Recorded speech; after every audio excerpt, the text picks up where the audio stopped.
broke in 2025 is not like it used to be. Nowadays, it can show up as new vacation outfits, weekly brunches, and a packed calendar. There are so many people out here literally fighting for their lives, living financially stretched, but it goes unnoticed for the most part because they're so good with hiding it behind curated posts and services like Afterpay. So here's a look at some ways that broke can show up today. And one of my biggest pet peeves is people calling frugal broke because they think that a high income is always loud. Somewhere along the lines, and I don't really know or understand when things got off track, but there are certain people who believe that being smart with your money equals being broke. So if you pack your lunch, wait for sales, or God forbid you ask how much something costs before you purchase it, you must be struggling. Because in their mind, people who have money don't have to do these things. A few months ago, I saw this thread, and the original poster asked, what are some signs that someone is actually broke? And when I tell you that these were some of the most financially irresponsible responses, and just to give you a sample of some of the responses, one person was like looking at price tags, and another person said taking leftovers home from a restaurant. And those were some of the milder responses. And as I continue reading through all the comments, I'm thinking to myself, you know what? No, this has got to be satire. This has got to be an inside joke that I'm not in on.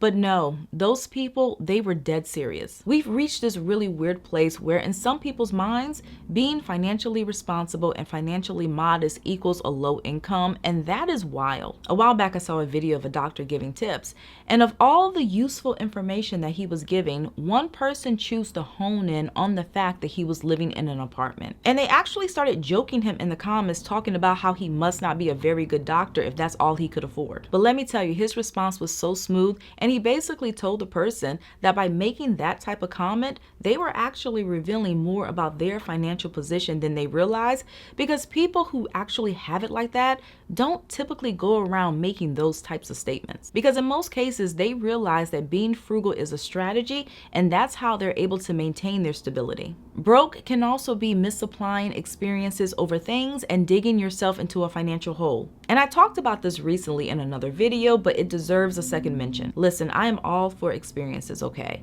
Memories over material, I stand by that. But let's not twist the message. Experiences over things does not mean 3 trips a year charged to your credit card with no way to pay it off. It does not mean booking an expensive girls trip with no savings. Nor does it mean booking flights and then coming home and having to move money around so that everything gets covered. You do not have to go into long-term debt, spend bill money, or dig yourself into a financial hole to have more experiences. Because one thing that a lot of people do not realize is that memories over material is not about how much you can spend. So if your bank account is hanging on to dear life while you're booking your next flight, it might be time to rethink what you're really chasing. Broke can also be thinking that average is a bad word. And I don't know who needs to hear this, but average does not mean that you're failing, and it doesn't mean that you're behind. Now, at the end of the day, it is your money. You are free to spend it however you want.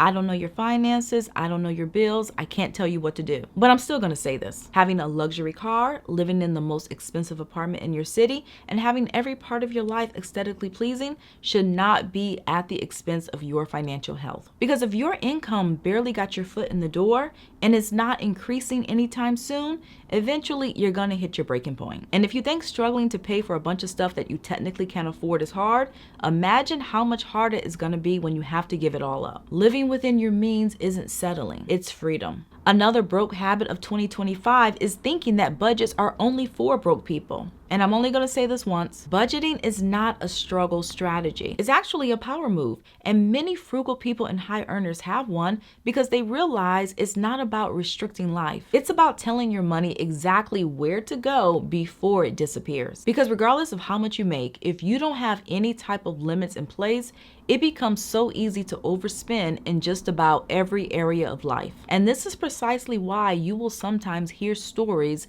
of people making $150,000, $200,000, or $300,000 a year living paycheck to paycheck. And finally, measuring success by stuff instead of actual stability. I think it's crazy that in 2025, you still have a lot of people who do this, and they don't realize that just because someone's living in a big house or they're driving expensive cars or they're taking a lot of vacations, that does not necessarily mean that they have money. And no, obviously everyone isn't faking it, but you still might be surprised by the amount of people who visually they have it all, but behind the scenes, there's a lot of credit card debt, there isn't anything in savings, there's no retirement account, and they are literally hanging on by a thread. I've heard their stories and their regrets, and the truth is, even though you might not have as much as they do materially, you might actually be richer than they are. Because true wealth and stability isn't always flashy. It can be a paid off car, no credit card debt, and peace of mind at night. You can literally have less stuff, but be miles ahead financially. So stability is the real flex. So be frugal, be average, be intentional,